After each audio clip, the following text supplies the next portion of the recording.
deuxième intervenant, qui est le docteur Samatar Abdallah Doualé, qui, comme vous le savez, travaille lui aussi au Centre de recherche d'information et de la production d'éducation nationale, le CRIPEN. Donc il s'occupe des manuels scolaires et après avoir vu avec notre premier conférencier ce qui se passe dans les familles, eh bien nous allons voir maintenant une conférence qui va nous faire un petit peu le point sur ce qui est le portrait, je dirais, hein, de la recherche en sciences de l'éducation et en sciences du langage, ici à Djibouti.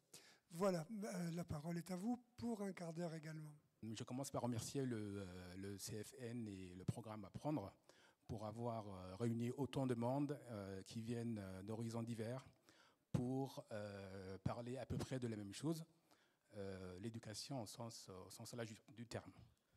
Alors donc moi je vais parler de ce que je sais le plus, donc l'enseignement du français, donc, et surtout la recherche sur l'enseignement du français à Djibouti. Donc je vais commencer par faire une espèce de bilan général avant, vers la fin, de faire des projections pour le futur, d'où le sous-titre « État des lieux et perspectives ». En préambule, juste un constat général et plutôt banal. Alors en Afrique donc dite francophone, donc il y a eu une série de réformes depuis 60 ans maintenant, depuis les indépendances africaines.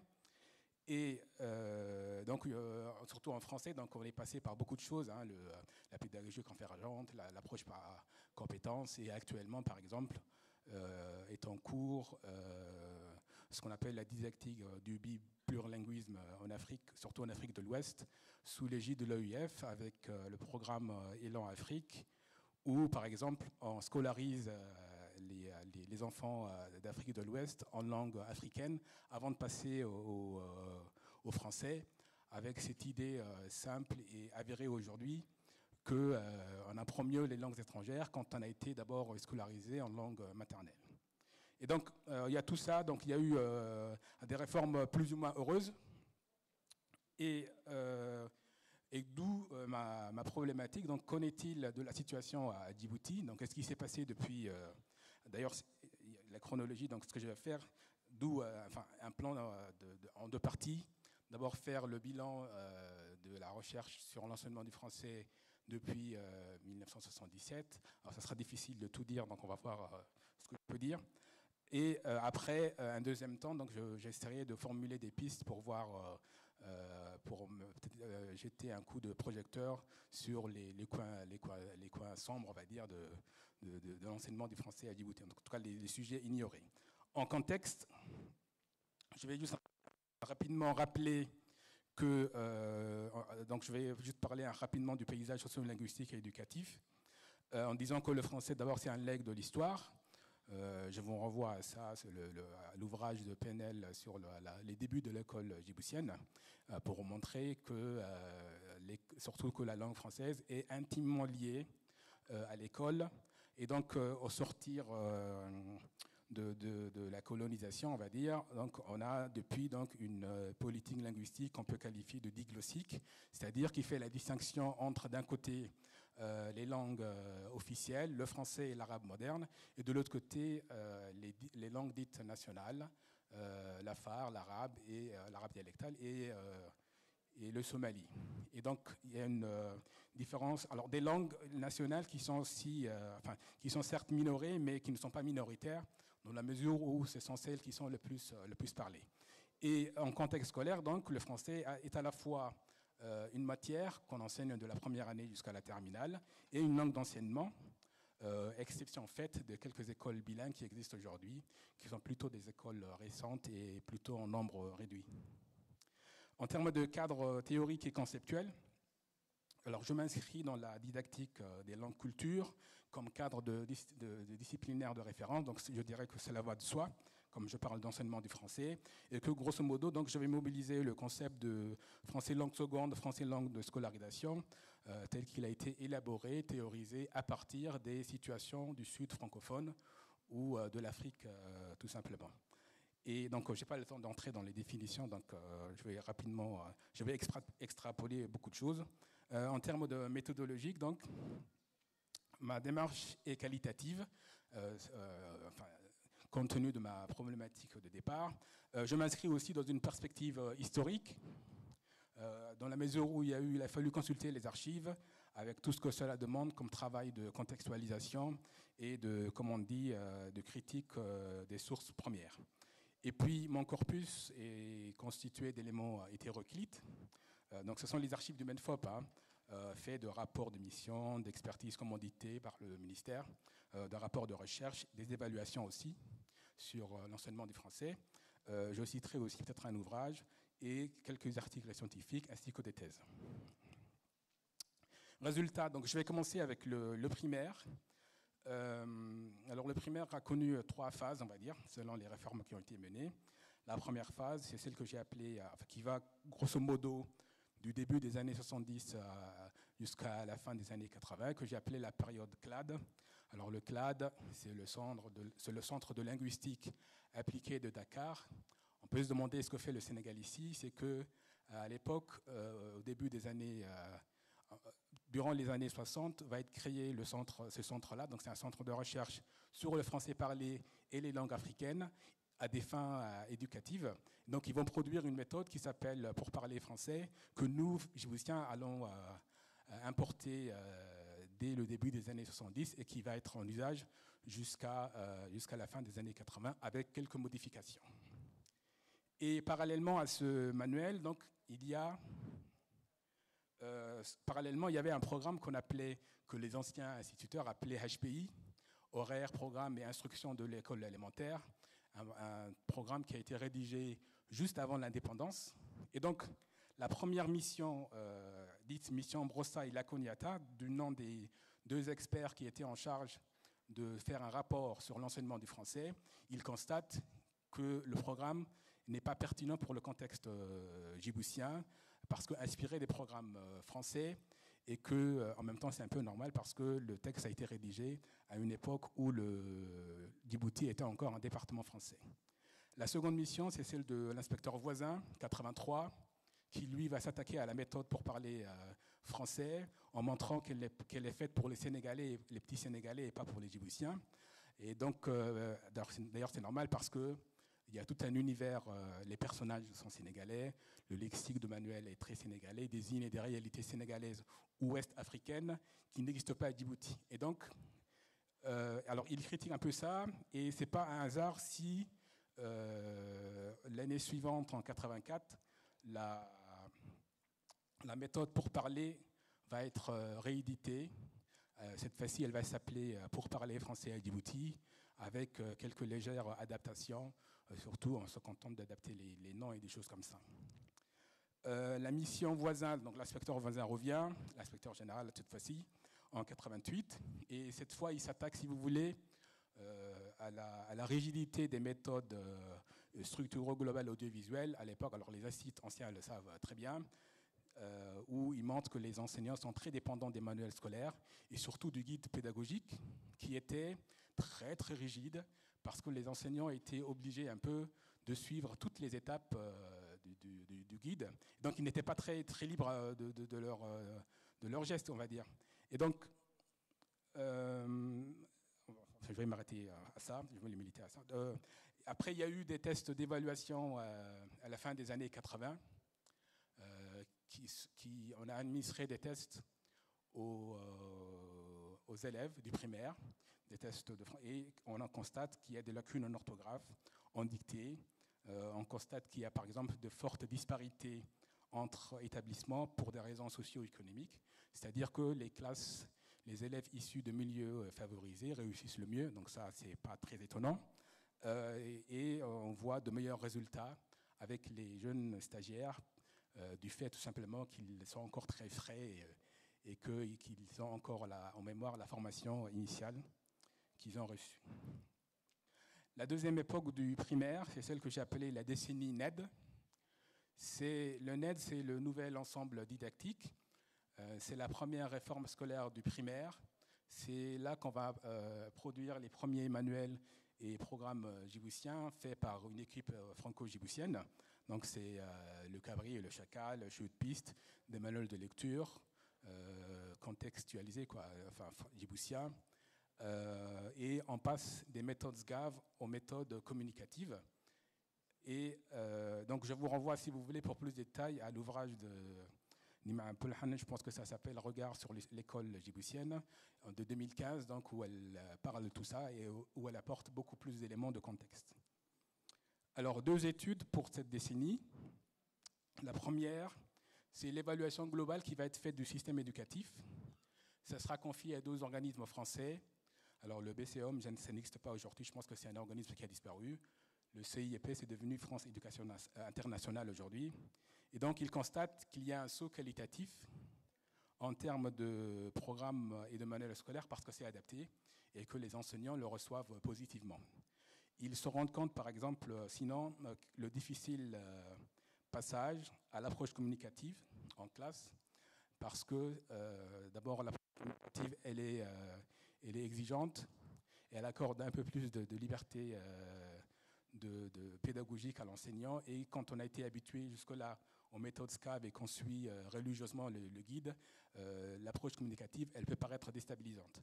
Et donc, il demande une formation plus poussée à la méthode communicative. Et l'autre évaluation, c'est celle nommée évaluation du rendement cognitif de l'enseignement primaire. C'est fait par le CRIPEN, une étude qui s'étire sur 3 ans, qui fait l'évaluation des élèves. En fait, on évalue un peu l'impact du programme, le niveau des élèves aussi. Et donc, on se rend compte, par exemple, qu'il y a 35% d'élèves en grande difficulté à l'écrit, par exemple. Et ils se rendent compte surtout qu'il y a un écart significatif entre le concours d'entrée en 6e, qui a disparu aujourd'hui, entre les formes qu'il prend, ce concours, et les nouveaux programmes.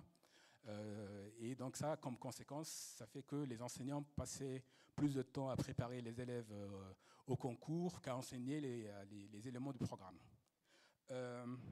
Alors la dernière étape du primaire, c'est celle que j'ai appelée la réforme curriculaire et l'approche par les compétences.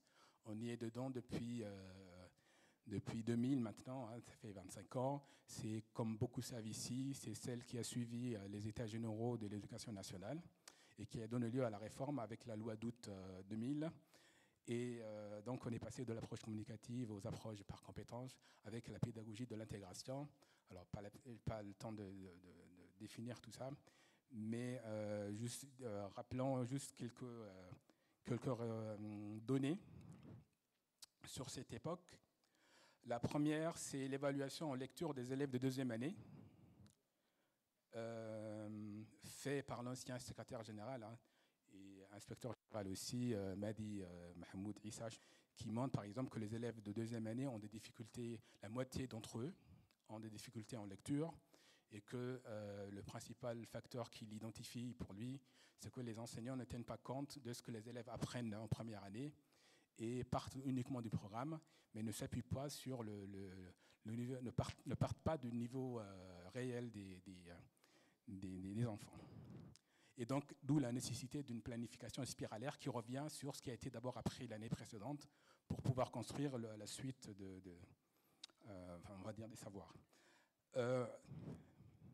Va faire écho à cette étude, une série d'études, de 4 études, sur l'apprentissage de la lecture. En 2017, ça a été fait par des experts nationaux et internationaux dans le cadre d'une collaboration entre l'USAID et le MENFOP. Et cette fois-ci, ils abordent la question de la lecture sur différents angles, sous l'angle de la formation initiale et continue, sous l'angle des programmes et des manuels scolaires. Ils travaillent même, il me semble, sur la représentation des enseignants sur la lecture elle-même. Et donc, tout ce qu'ils mettent sur le rapport, c'est des conclusions très détaillées avec beaucoup de recommandations. Donc ce que j'ai mis ici ne représente pas tout ce qu'ils ont dit, mais retenons tout simplement, par exemple, qu'ils se rendent compte que dès la première année, il y a introduction simultanée de l'écrit et de l'oral. C'est difficile pour des élèves qui ne parlent pas encore français. Ils se rendent compte, enfin, ils découvrent le recours plutôt massif à la méthode syllabique plutôt qu'à la méthode globale. d'ailleurs qui est très impopulaire auprès des collègues instituteurs. Alors, la question de méthode globale, méthode syllabique, c'est une controverse qui traverse toute la francophonie, avec beaucoup de positionnements tranchés et des débats vifs. Et puis, ils disent que la formation initiale est plutôt brève concernant la didactique de la lecture et qu'il faut la prolonger et surtout qu'il faut la rendre beaucoup plus pratique et ne pas se limiter aux cours magistraux. Mais ils disent beaucoup plus de choses. Hein. Donc, je vais me limiter à ça. En 2010, Abdelrahman Hussein, ici présent, va soutenir donc une thèse où il travaille sur ce qu'on appelle, nous, la didactique intégrée des langues. C'est ce que je disais tout à l'heure, donc c'est s'appuyer sur les langues nationales pour enseigner le français et les autres langues aussi. Et donc, jusque-là, malheureusement, c'est la seule étude sur la question. Et donc, il définit bien un peu il définit un peu les conditions qu'il faut respecter pour que ça réussisse, en partant des exemples guinéens et maliens. Et puis même vers la fin, il propose des fiches pratiques où il montre comment on peut articuler, enseigner le français en partant du Somalie, par exemple. Alors, je n'ai pas le temps, il me reste 3 minutes. En 2013, il y a l'ouvrage de Souad Rassim qui montre que l'enseignement du français ne tient pas beaucoup, par exemple, du statut socio-linguistique du français et que les situations de communication présentes dans le manuel sont soit de type français langue étrangère ou soit de type français langue maternelle. Et donc, elle milite, elle plaide pour une véritable didactique du français langue seconde. Et puis, le dernier point, c'est un texte que j'ai écrit en 2021 sur la norme du français enseigné à l'école primaire, en montrant un peu que jusque-là, la seule norme tolérée, c'est le français standard, et qu'il faut nécessairement s'ouvrir aux ce qu'on appelle les normes endogènes, c'est-à-dire notre façon de parler français aussi, ne serait-ce que pour lutter contre le phénomène d'insécurité linguistique. Et donc, comme les élèves savent déjà cette façon de parler, donc il faut s'appuyer aussi pour enseigner le français standard lui-même, celui de l'école.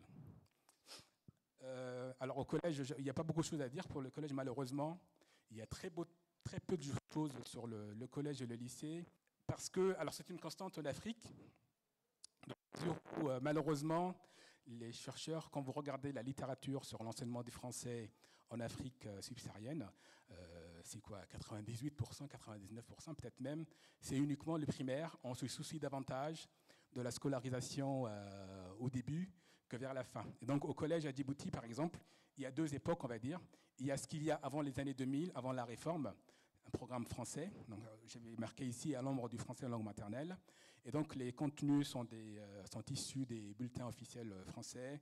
Les manuels utilisés, alors les fameux manuels IPAM, n'étaient pas djiboutiens, même si c'était des manuels, on va dire, qui reflétaient des réalités africaines, et plutôt des réalités africaines de l'Ouest. Hein. Et donc, le seul qui en parle un peu dès la fin des années 80, c'est l'inspecteur Voisin, qui montre le décalage considérable entre les contenus du programme et les exigences du programme et les attentes du public scolaire djiboutien. Mais après la réforme, donc dès le milieu des années 2000, paraissent les premiers programmes et manuels scolaires djiboutiens conçus à Djibouti, au CRIPEN. Et donc malheureusement, il n'y a pas vraiment de recherche là-dessus. La seule donnée qu'on peut noter, que je mets ici, c'est l'enquête que j'avais faite il y a quelques années aussi, sur l'impact des textes officiels sur les pratiques enseignantes, et au plus ou moins je démontre que quand on observe les salles de classe, les cours, les enseignants, on se rend compte plus ou moins que sous l'étiquette compétences, on continue plus ou moins à enseigner des savoirs de manière très traditionnelle. Pour le lycée, c'est à peu près la même chose. Le lycée, le programme est français, le baccalauréat est français, tous les adultes ici présents ont tous un baccalauréat français, donc, et jusqu'en 2010, enseigner le français au lycée, c'est enseigner la littérature française exclusivement, textes et auteurs classiques. Puis après, nous avons fait nos programmes à nous, à partir de 2010, et donc, la seule recherche disponible, c'est celle que j'ai faite dans le cadre de ma thèse, où je montre combien, alors je ne dis pas ça parce que j'ai participé à la réforme du secondaire, mais on a quand même mis des choses novatrices. Surtout, d'ailleurs, j'ai comparé un peu avec ce qui a cours en Afrique de l'Ouest. On se rend compte que c'est très similaire à ce qui se fait en France. Donc nous, On a modifié beaucoup de choses. Et donc, je montre juste qu'on a mis des choses intéressantes. D'ailleurs, c'était l'idée de la thèse, faire savoir ce que nous avons fait, nous. Et donc, en sortant uniquement de la domination, on va dire, de la littérature française, en s'ouvrant aux littératures francophones plurielles, avec une perspective interculturelle, en s'ouvrant à la question de la variation linguistique, en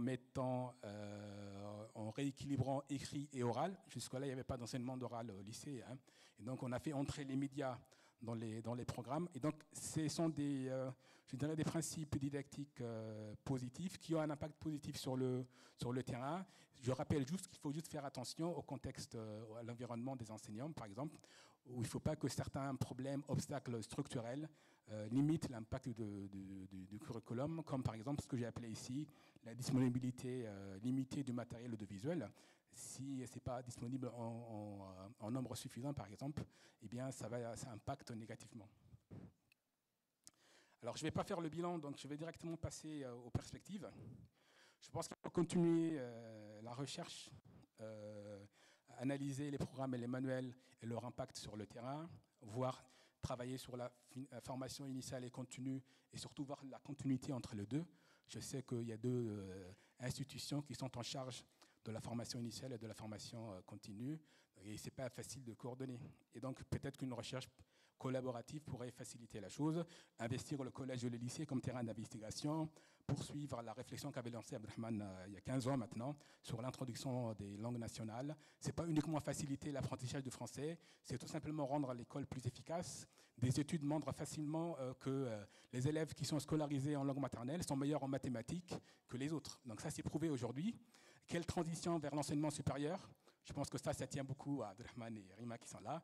Je sais que beaucoup d'étudiants arrivent à l'université avec des limites en français. Donc la question, c'est comment travailler ensemble sur ce qu'il convient de faire en amont avant qu'ils n'arrivent chez vous. Et enfin, la question de la didactique du français dans l'enseignement technique et la formation professionnelle, qui est complètement entière. C'est un monde à part et il faut vraiment le penser, ce français-là, puisqu'il est davantage lié au marché du travail qu'à l'institution.